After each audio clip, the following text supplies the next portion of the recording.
Hello, Namaskar. This is Firstpost and you're watching Vantage with me, Palki Sharma.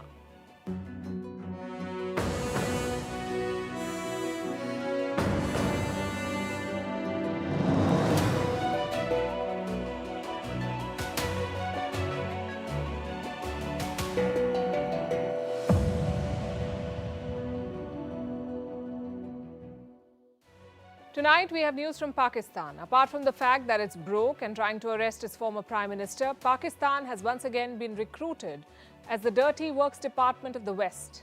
It is supplying ammunition to Ukraine. We have details of the transfers and the deals that have been signed. European powers that love to lecture the rest of the world on upholding democratic values and fighting an aggressor like Russia seems to have no issues in doing business with a terror state. What's worse, they keep releasing one-sided reports. The latest one is from the US. It says India armed Afghans, specifically the Warlords. Now, this is the same America that left military supplies worth billions of dollars with the Taliban. Meanwhile, Xi Jinping presided over his rubber stamp parliament in China. His deputies talk of stability, but the president has other plans. We'll tell you what he's up to. Also on the show, Pablo Escobar's cocaine hippos are coming to India. We'll tell you why. Half the world will be overweight or obese in a decade, and Japan fears that at this rate, the country will disappear. We'll explain the headlines first. Russian forces close in on Bakhmut. Their defense minister visits the destroyed city of Mariupol. Amid the offensive, Russia introduces virtual reality-controlled boomerang drones to add to its firepower in the skies. Taiwan is on high alert. The defense minister says they fear a sudden incursion by the Chinese military, and this warning comes amid rising military tensions in the Taiwan Strait. South Korea's controversial plan to mend ties with Japan. Seoul will compensate victims enslaved by Japanese companies during the Second World War. The move has drawn backlash. Koreans want direct compensation from Tokyo. Clashes in Greece over the train collision that left more than 50 people dead. The Prime Minister has asked the Supreme Court to lead the probe. It's the worst rail disaster in the country's modern history. And universities in Afghanistan reopen after the winter break, but no women in sight. The Taliban have banned women from attending universities.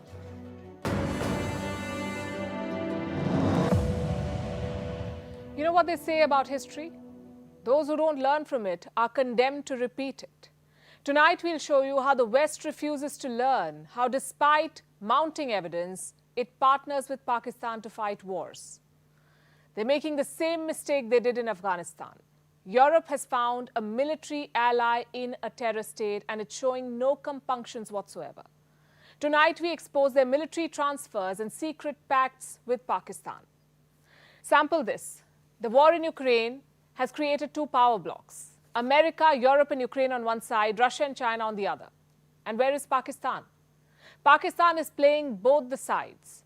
Pakistan gets military support from the US. It also gets money from China. And now, even as it struggles to make ends meet, Pakistan has found a new role for itself.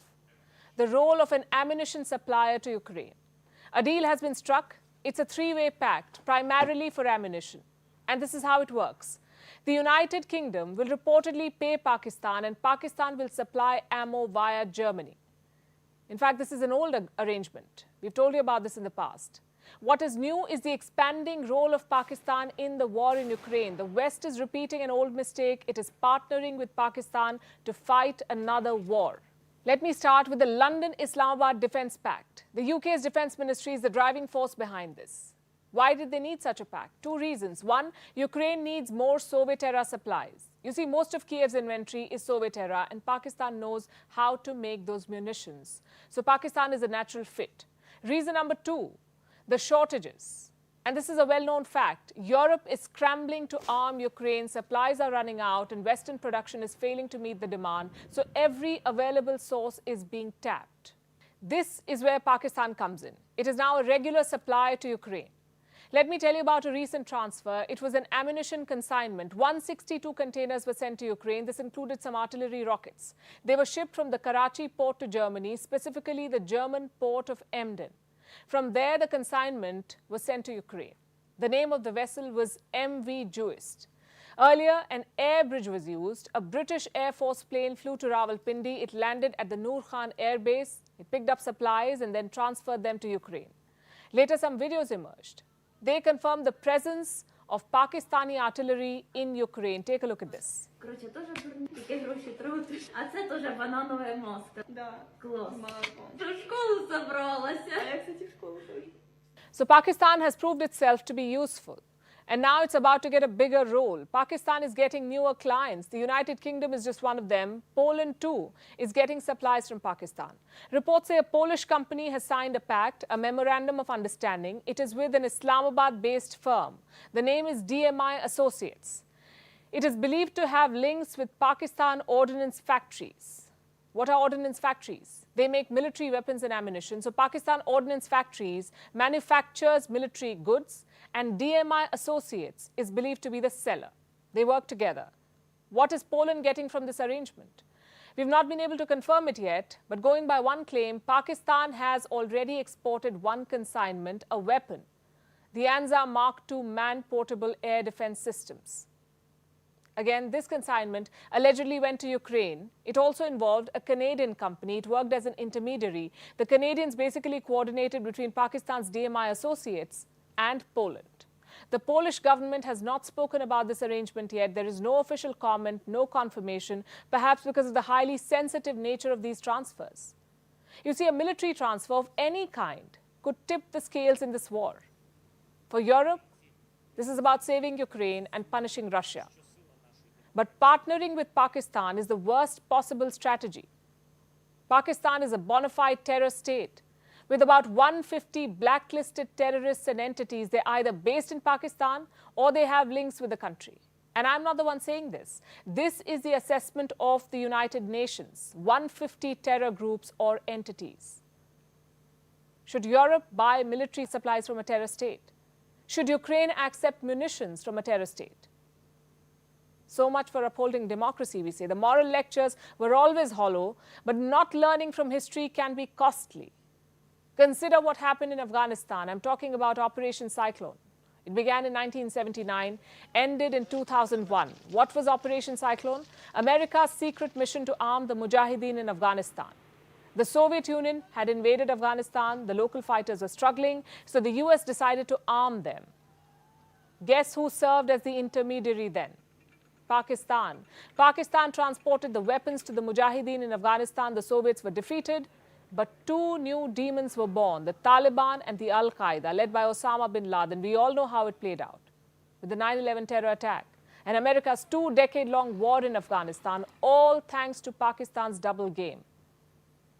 Islamabad pretended to be Washington's ally, but ended up supporting the terrorists too. The Americans were played, and now their allies are making the same mistake. They're trusting a terror state. And now let's talk about Pakistan's iron brother, China. Chinese lawmakers are meeting in Beijing. The National People's Congress is underway. It is the annual meeting of the Chinese parliament. After the meeting, they held a press conference. Do you know what they said? This meeting will advance democracy in China. Whole process people's democracy is a major concept proposed by the Central Committee of the Communist Party of China, with Comrade Xi Jinping at its core, based on a profound understanding of the laws that underline China's democracy. It is the defining feature of socialist democracy in China. Yes, your mind is not playing tricks. China just called itself a democracy. It's anything but. And this National People's Congress, it's a rubber stamp parliament. It is like a fixed cricket match. Whatever Xi Jinping decides, the parliament ratifies, no questions asked. So why should we bother with a meeting at all? Because the proposals here give an insight into Xi Jinping's mind. What is he thinking? What are his priorities? Who is on his target? And which direction will China take? In the next few minutes, we'll try and answer some of these questions, starting with Xi Jinping himself. He remains the supreme leader. There is no challenge to his authority in China. He locked his extension last year, and at this session, it was made official, that extension. No objections to his team either. Like I said, the Chinese parliament is a rubber stamp, so the appointments will go through. What will be their top priority? Stability. The outgoing premier made it clear. Li Keqiang delivered his last speech as Prime Minister of China. He spelled out the Chinese government's priorities. Guess how many times he uttered the word stability? 33 times. It's a record under Xi Jinping. No one has spoken about stability so many times. It's also a message. And the reasons are obvious. The Chinese state and its policies are increasingly unpredictable. Look at the flip-flops on zero COVID, the sudden crackdowns, and the party diktats that are hurting the Chinese economy. So Li Keqiang tried to restore some confidence. Because this year, China wants to revive its economy. It has set a new target. China wants its GDP to grow at 5%. The main projected targets for development this year are as follows. GDP growth of around 5%, around 12 million new urban jobs, surveyed urban unemployment rate of around 5.5%. 5%. It's a modest target, and Li doesn't have to worry about achieving it. He's on his way out, but the president remains. He is pushing a new set of policies, and this could lead to more unpredictability.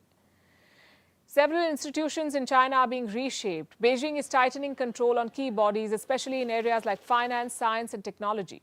The goal is to centralize power.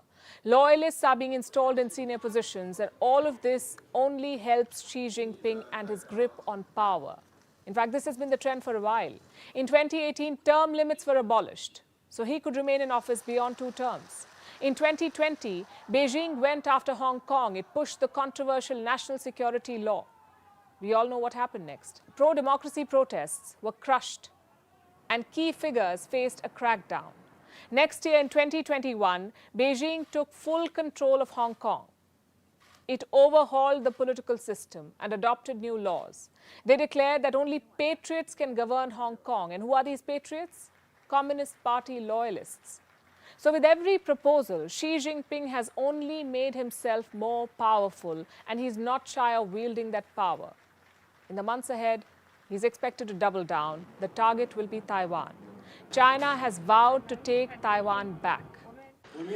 We should persist in implementing our party's overall policy for the new era on resolving the Taiwan question, firmly adhere to the One China principle and the 1992 consensus, and firmly take resolute steps to oppose Taiwan independence and promote reunification. We should promote the peaceful development of cross-strait relations and advance the process of the motherland's peaceful reunification. Compatriots on both sides of the Taiwan Strait are one family bound by blood. We should advance economic and cultural exchanges and cooperation. Frankly, nothing new there. China says it wants peaceful reunification. At the same time, it doesn't rule out an armed conflict. In fact, it is preparing for one. China wants to hike its military budget. The PLA will get a whopping $225 billion this year. It's a hike of 7% from last year, 2022. A 7% hike. Now, for a quick comparison, the US defense budget for 2023 is $858 billion, $858 billion. So with $225 billion, China is not the biggest spender. America's defense budget is almost 4 times. What about India? India's defense budget this year is $52.8 billion. So in this case, China's budget is 4 times more than India's. Why does the PLA need so much money? Premier Li gave an explanation. Let me quote from what he said. External attempts to suppress and contain China are escalating. The armed forces should intensify military training and preparedness across the board. Basically, China wants to prepare for war, and Taiwan sees this as a threat. Today, Taipei issued a warning. It said China is stepping up its military buildup. 其实大陆上动态我们一直很注意啊，它军费增加不光是今年啊，历年来都在增加，没有错，都增加，没有错。但今年它特别强势化的话，我觉得它是要在准备当中。准备什么？准备将来如果一旦有必要的话，该要动武它也会动武的。是。 And Taiwan is not alone. From the South China Sea to the border with India, China is intensifying military activities across the board. And none of it is surprising, but that doesn't make it less concerning.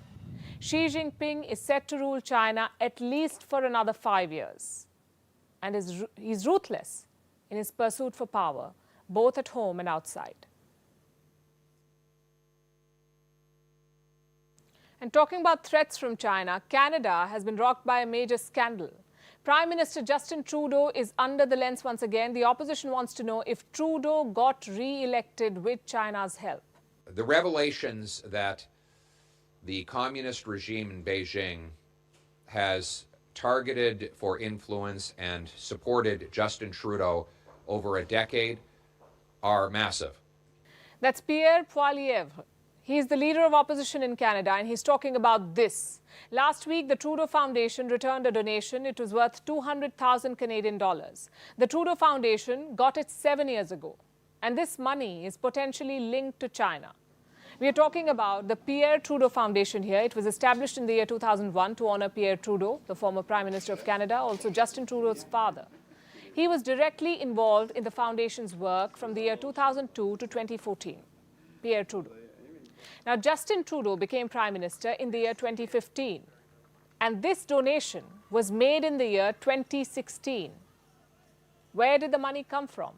A man called Zhang Bin, a wealthy Chinese businessman, also said to be an advisor to the Chinese government.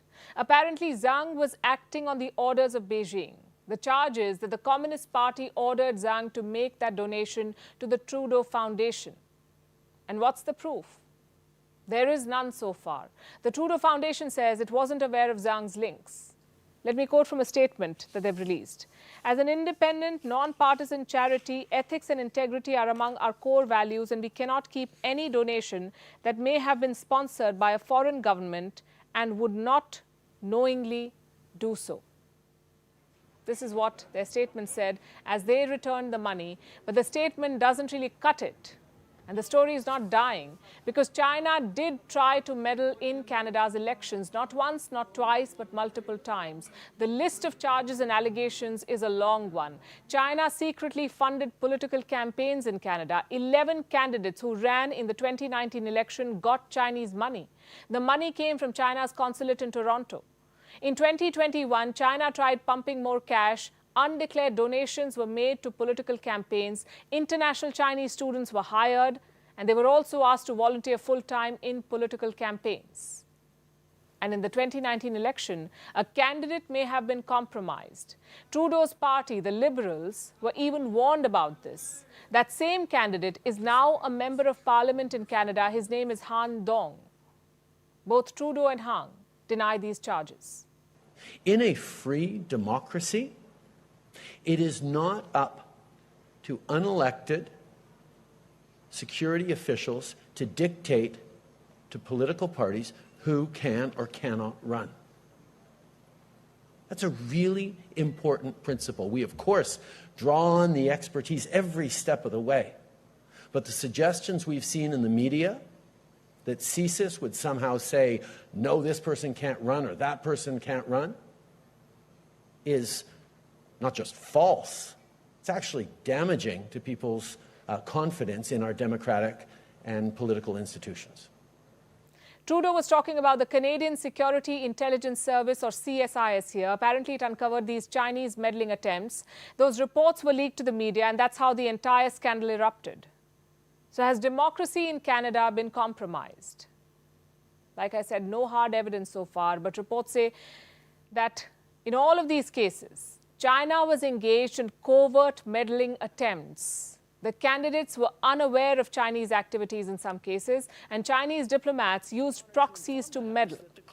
Now an investigation is underway. It is being led by the Canadian Parliament. But the opposition is not satisfied. They want an independent and public inquiry. And this man complicates the story. His name is Maurice Rosenberg. He's a former civil servant.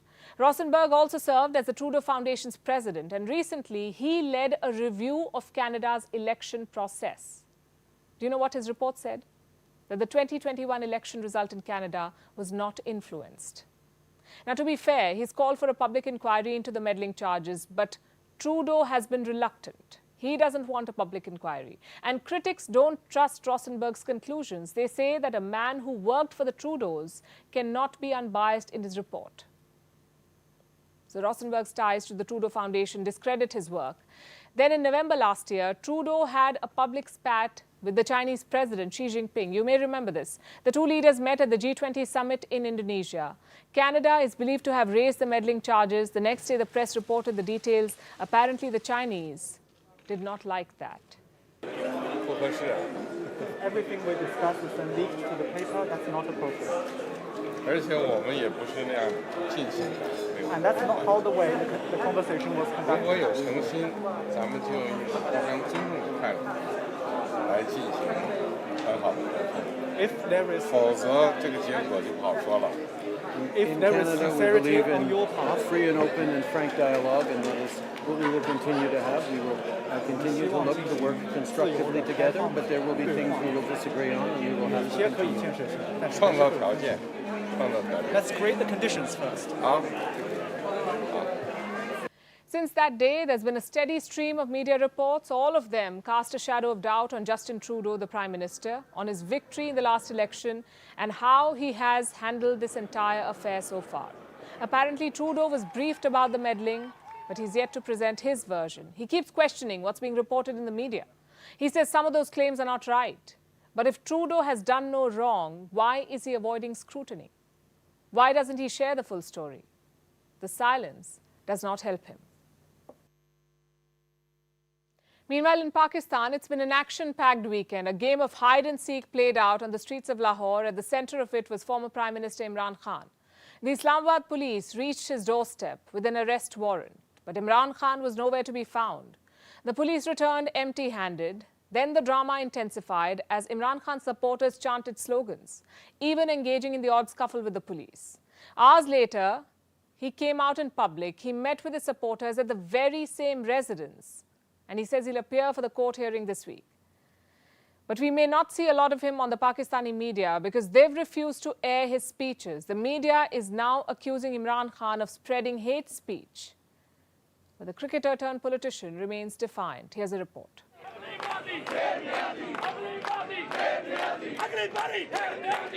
Imran Khan's residence in Lahore was buzzing on Sunday. The Islamabad police was there to arrest him. All they got was some high-voltage drama. The police ran into a wall of Khan's supporters. They surrounded his residence and protested against his arrest.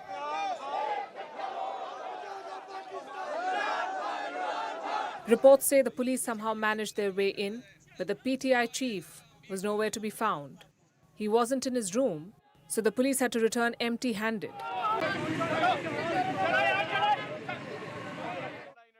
Hours later, Imran Khan made a dramatic public appearance. He met with his supporters and amidst loud slogans and applauses, gave a defiant speech.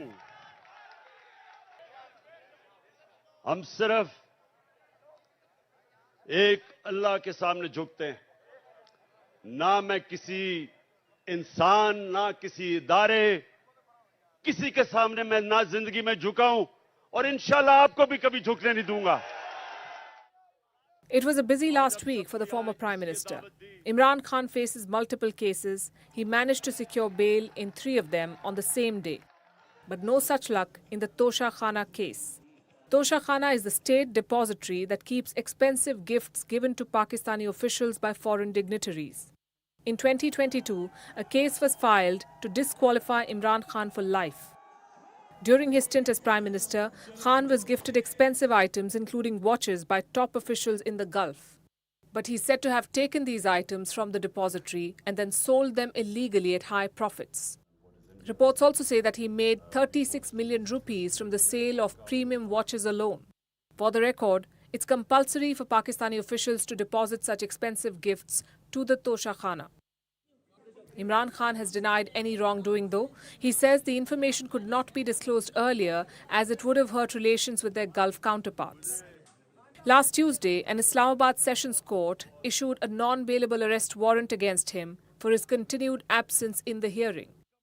The police say it was only following the law and wanted Khan's custody to ensure his presence at the hearing.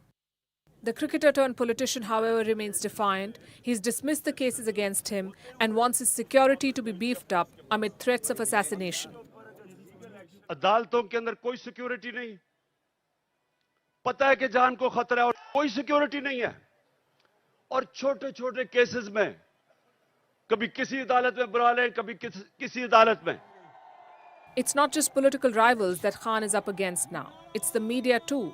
Hours after he dodged arrest, Pakistan's electronic media watchdog banned channels from airing live and recorded speeches of the ousted Prime Minister. It says Khan made provocative speeches that threaten law and order. The Pakistan Electronic Media Regulatory Authority said it will cancel the licenses of channels that violate this order. For Khan, such a ban is not new. In August last year, the regulator had imposed a similar ban. This was after Imran Khan allegedly threatened judicial officers for arresting a key aide of his. Despite these setbacks, he says he's determined to fight. On the legal front, though, his fate hangs in balance. His lawyers have called for a withdrawal of warrants. They say this will give Imran Khan a fair opportunity. The court has refused to cancel his arrest warrant. Expect more drama this week. The United States has released a report which indicts India, or at least attempts to. What for? For financially supporting Afghan warlords. And remember, this is coming from a country that played a key role in arming the Afghan Mujahideen, that left over $7 billion worth of weapons in Afghanistan in 2021, and that waged a 20-year war on Afghanistan, killing hundreds of thousands of people. The Mujahids they supported went on to become the Taliban. Then the Americans spent 20 years fighting a monster it birthed itself. And now the same America is accusing India of arming the Afghans. The report comes from the Special Inspector General for Afghanistan Reconstruction, or SIGAR, S-I-G-A-R. This is Washington's leading oversight authority on Afghanistan's reconstruction. Again, the irony is too stark to be ignored. The US, trying to reconstruct a country it bombed back to the Stone Ages. The report from SIGAR is called this: Why the Afghan Security Forces Collapsed. This report says India funded Afghan warlords instead of the government in Kabul. It quotes a man called Hibatullah Ali Zai. He is a former Afghan army general, and he has a lot to say. Let me quote from what he said. I got a report that said these guys, Noor and Dostum and so on, went to India and got money from India to create a resistance in the north. That is good, but that money should have gone to the Afghan government to pay Afghan National Security Forces' salaries. Now, who are these people he's talking about? Noor and Dostum. Atta Muhammad Noor and Abdul Rashid Dostum, both exiled warlords from Afghanistan, both belong to northern Afghanistan. It is a region which has traditionally resisted the Taliban. Now, these two warlords got whatever they wanted from India. That's what the report says. Let me tell you what else the general has said, and I'm quoting again. I, as a commander, was requesting money for operations and supplies, but I could not get it from the government. He's talking about India. But Dostum got money just from making phone calls to the Indians. There's more. This report also says that the UAE bagged figures like Dostum. The Emiratis reportedly gave 200 brand new Land Cruisers to the exiled warlord. Neither India nor the UAE have responded to the report yet. But let's look at India's record. What does it say? India's interventions in Afghanistan centered around the people. Let's look at New Delhi's projects. Before the Taliban took power in 2021, India invested over $3 billion in development and capacity building projects. India built the Afghan parliament in Kabul for $90 million. It built the 42-megawatt Salma Dam in the Herat province. India's Border Roads Organization built the 218-kilometer-long Zaranj-Dilaram Highway. India has also helped build hospitals, schools and universities in Afghanistan. And that's not all. India gifted hundreds of buses for the Kabul transportation system. It supplied Afghanistan's army with close to 300 military vehicles. Afghanistan's Air Force was provided with Mi-25 and Mi-35 helicopters. And even after the takeover of the Taliban, India's humanitarian assistance continues. It is working to restart 20 development projects. The list is long, but somehow none of it made it to the SIGAR report. No mention of the development assistance from India. Just an accusation that India funded anti-Taliban warlords. Even if it did, it won't be new. Even during the Taliban's previous stint in power until 2001, India supported the Northern Alliance along with Russia and Iran. This was the resistance front led by Ahmad Massoud. And India has always had its suspicions about the Taliban, not just because of it being a terror outfit, but also because it's been hand in glove with Pakistan. Even during the 2021 takeover, Pakistan played the mediator. The ISI chief personally flew down to Kabul to oversee government formation. Now, the Taliban are behaving like the Taliban. They're showing that they have a mind of their own, and Pakistan doesn't like it. There are gunfights at the border, threats and warnings. The security situation is precarious. India has stakes in Afghanistan and commitments to the Afghan people. It needs to carefully craft its policy and engagements. As for reports like these, they expose America's flawed approach and double standards more than anything else. In Bangladesh, news of a major mishap. A massive fire broke out yesterday in a Rohingya refugee camp. It destroyed 2,000 shelters and left 12,000 people homeless. It took 3 hours to douse the flames, but by then the damage had been done. And it heaps further misery upon the Rohingya refugees, considered one of the world's most persecuted minorities. The fire took place in the southern area of Cox's Bazar near the Bangladesh-Myanmar border. And fires are an absurdly common occurrence in Rohingya refugee camps. Between January 2021 and December 2022, there were more than 220 fires in these camps, 220 fires. 60 of these were confirmed cases of arson. The stateless Rohingya say these fires are a conspiracy to displace them again. Here's a report.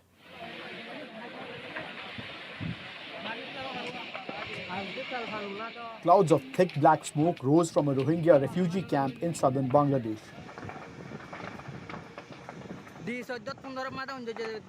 They blotted out the sun, covering the camp in an apocalyptic haze.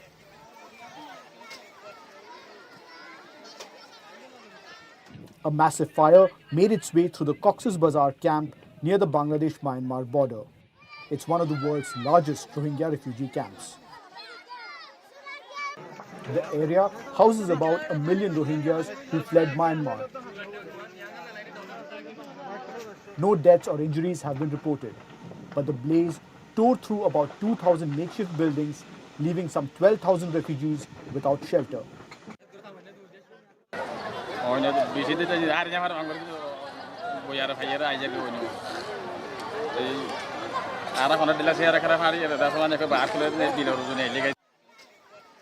The refugees shuffled out of the camp as the fire destroyed their homes. Their shelters are often made of bamboo and tarpaulin, which catch fire easily.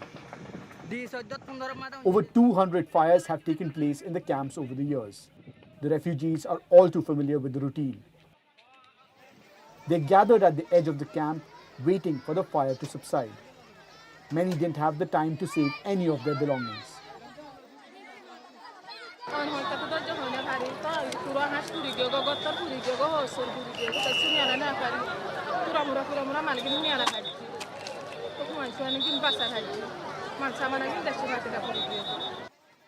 It took authorities about 3 hours to control the fire. After the flames were doused, the refugees made their way back to the charred remains of their homes. They tried to recover any belongings that hadn't turned to ash. Many found that nothing was left.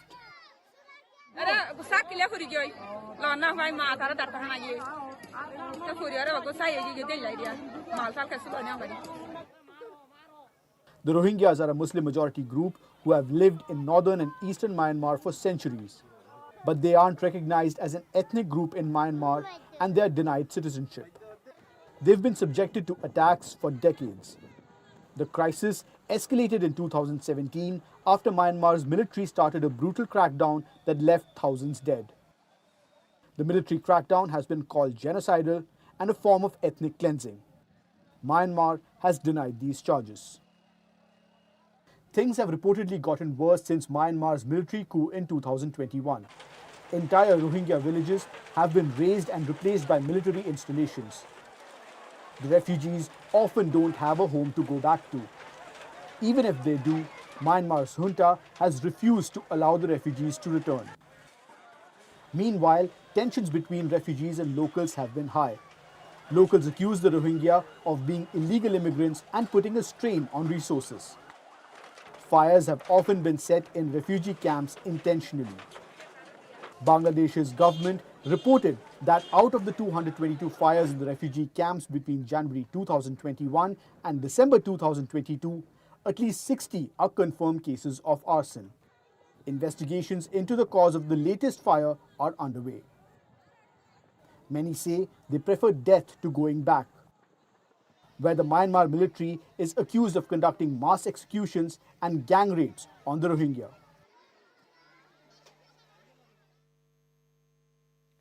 Drug kingpin Pablo Escobar is known worldwide for what he smuggled out of Colombia: cocaine. You must already know this. But our next story is about something he smuggled in: cocaine hippos. And no, this is not another cocaine bear scenario. Hippos were part of Escobar's collection of exotic animals. So they're fondly referred to as cocaine hippos. Even 26 years after his death, myths continue to surround the notorious drug lord. But the disastrous impact of these hippo descendants is no myth. Now, Colombia wants to deport some of them. And where will their new home be? India and Mexico. Our next report tells you more. Hippos are making a splash in Colombia. In the late 1970s, drug lord Pablo Escobar acquired 4 hippopotamuses, 1 male, 3 females. He reportedly got them from Africa. They made a good addition to the private zoo on his estate. When he surrendered to authorities in 1991, the government seized his estate, but they made a mistake. They allowed the animals to roam free. It's been about 30 years since. The original hippos have multiplied. There are over 130 now. These territorial animals aren't native to South America, so they are thriving without natural predators and devouring plant life. They're taking over, not leaving much space for native animals. They're polluting soil and water, also threatening people. Hippos are big and deadly. They're among the world's most dangerous animals. They're capable of killing a human with a single bite. Numbers say they're responsible for about 500 deaths each year. They've been called an invasive species in Colombia. By 2040, their population could reach 600 if left alone. And that's the last thing the government wants to do. They've been looking for solutions for decades now. There have been debates on whether to kill them or conserve them. Castrations and shots of contraceptive darts have been used, but it has had limited success. Now the government says it has another solution. It will transfer about half of these hippos to natural sanctuaries in India and Mexico. 60 will go to India and another 10 to Mexico. The technical term for this is translocating. It involves moving the hippos from one country to another, but neither of these countries can be the native habitat. So why are they being translocated? Why couldn't they have just been sent to Africa? It would have done more harm than good. When animals or plants are moved from one place to the other, their bacteria and viruses move along with them. So this would mean bringing new diseases to Africa for both hippos and other animals. Africa's ecosystem has not evolved to handle that. Colombia says India and Mexico have the capacity to receive them. The countries will be able to home them properly and control their reproduction. But it will not be cheap. It will cost Mexico $400,000 and India $900,000. Ecuador, the Philippines and Botswana are lining up for future shipments. In India, Gujarat will receive these cocaine hippos. These are not the only wild animal guests coming to India. It recently received cheetahs from Namibia. This was part of a reintroduction project. The translocation could be completed by the first half of this year. The translocation of hippos is being hailed as a humane approach. Hopefully, it will be. Our next story today is about a smoldering public health crisis, obesity. It's not just a health epidemic, it's also an economic time bomb. And this concerns all of us. Half of the world is on track to be overweight or obese by 2035. Half of the world. So who will be the most affected? And can anything be done to stop this? We'll get to that, but first, what is obesity? Obese is a medical term. It is used to describe a person with high body fat. And it's not the same as being overweight. If you have a body mass index or BMI of 25, you're overweight. If your BMI is 30 or above, you're obese. Obesity causes health problems. It increases the risk of cancer, heart disease, and diabetes, among others.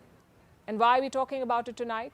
Because a recent report has raised concerns. It has been published by the World Obesity Federation. It warns that more than half of the world's population will be overweight or obese by 2035.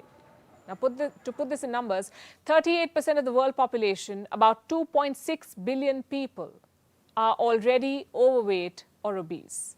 2.6 billion people. But in 12 years' time, this will increase to 51%. That's more than 4 billion people obese.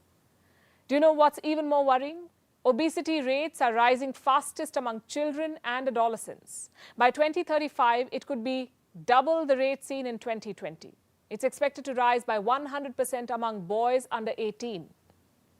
This will affect 208 million boys. And it's worse for girls. The rise of 125% is predicted, affecting 175 million girls. And obesity is not just a health concern, it has a real economic cost. So the global cost of obesity is also set to shoot up from about $2 trillion in 2019 to more than $4 trillion in 2035. That's how much obesity will cost the world. This would be about 3% of the global GDP. And the world's poorest countries will be the worst hit. They will see the sharpest rise in obesity, especially low and middle income nations in Africa and Asia.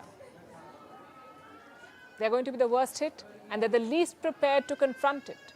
We're talking about countries like Niger, Papua New Guinea, Somalia, Nigeria, and Central African Republic. And which are the countries that are the best prepared to deal with obesity? Rich European nations like Switzerland, Norway, Finland, Iceland, and Sweden.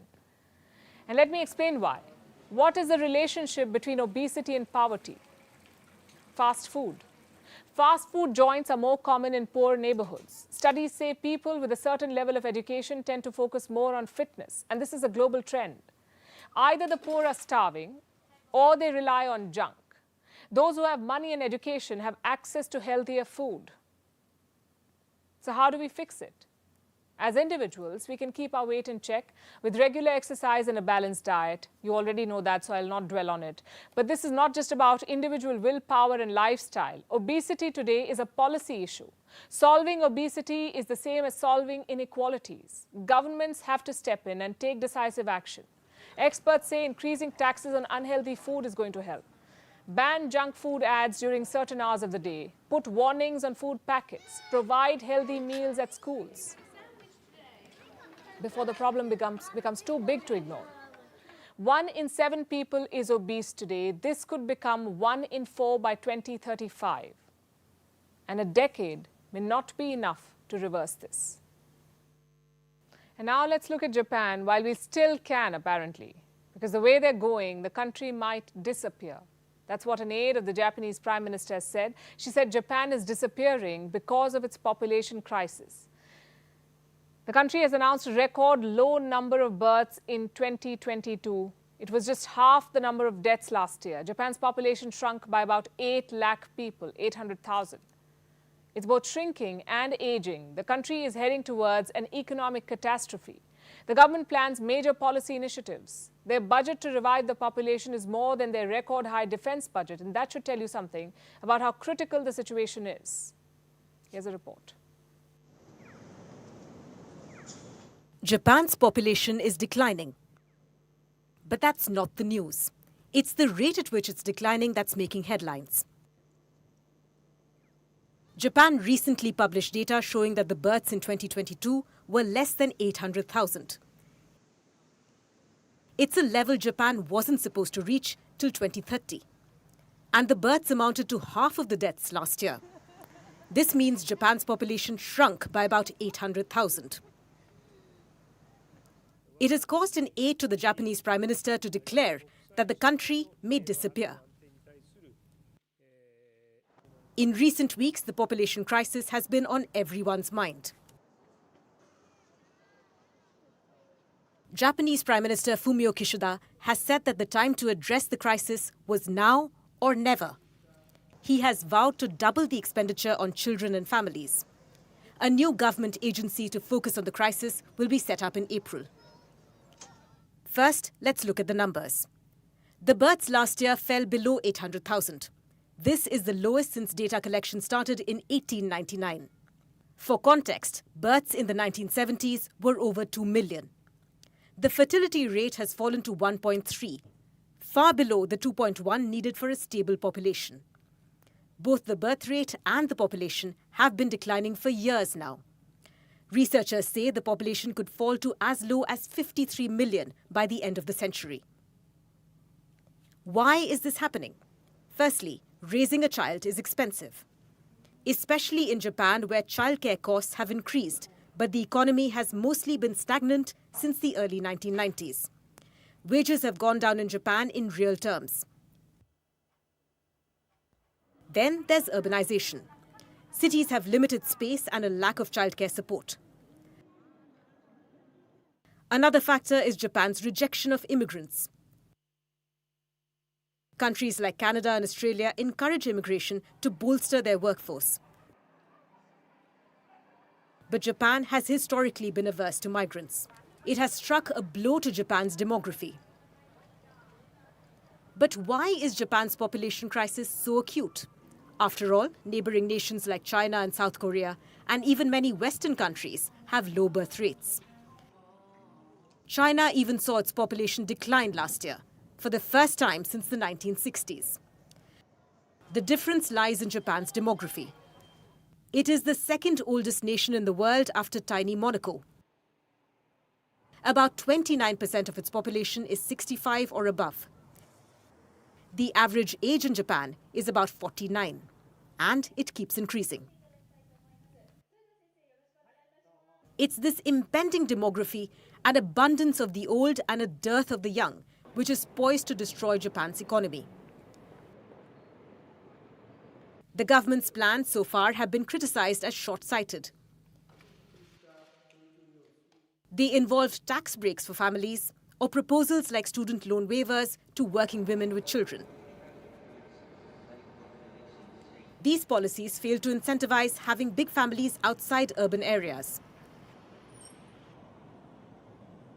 The government has also been called ridiculous, like when a lawmaker recently suggested that the lack of children isn't due to the high cost of living in Japan, but because young people aren't good lovers. He suggested carrying out a survey to determine the citizens' romantic ability. But the lawmaker also hinted that Japan's conservative society, where romance before marriage is taboo, might be a problem. Whatever the reasons, Japan's population situation is dire. Researchers say this decade is crucial in getting Japan back on track. The government needs to focus all its energies into bringing about a baby boom. If not, Japan could be headed to a long grey twilight before the nation disappears. And finally, it's time for Vantage Shots, images that tell the story. We're starting with India. International Women's Day is around the corner. The Indian Army released a video of Shiva Chauhan, the first female officer to have been deployed on the world's highest battlefield, the Siachen Glacier. In Israel, protests continue for the 9th straight week against the government's reform plan. In Mexico, children formed a giant lily using tin cans to promote recycling. Mexicans also celebrated an annual fireworks festival. And finally, a Syrian boy who survived earthquakes last month expressed his desire to meet his role model, Cristiano Ronaldo. And his dream came true. We're leaving you with these images. Thanks for watching. We'll see you tomorrow.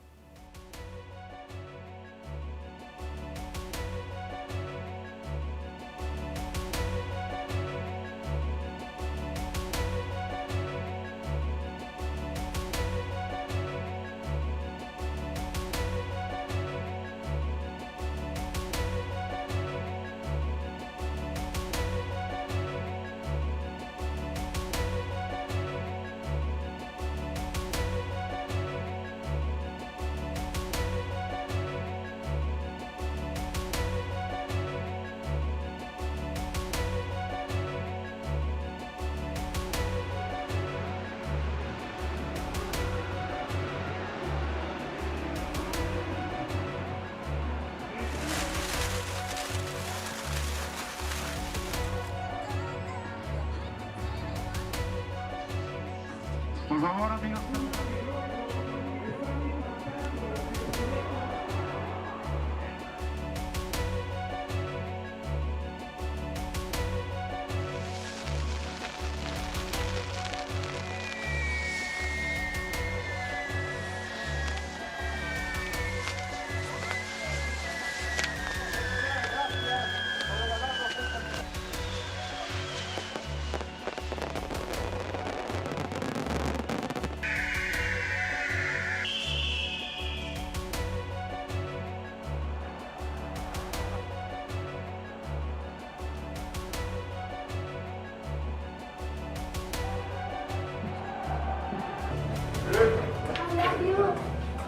Okay?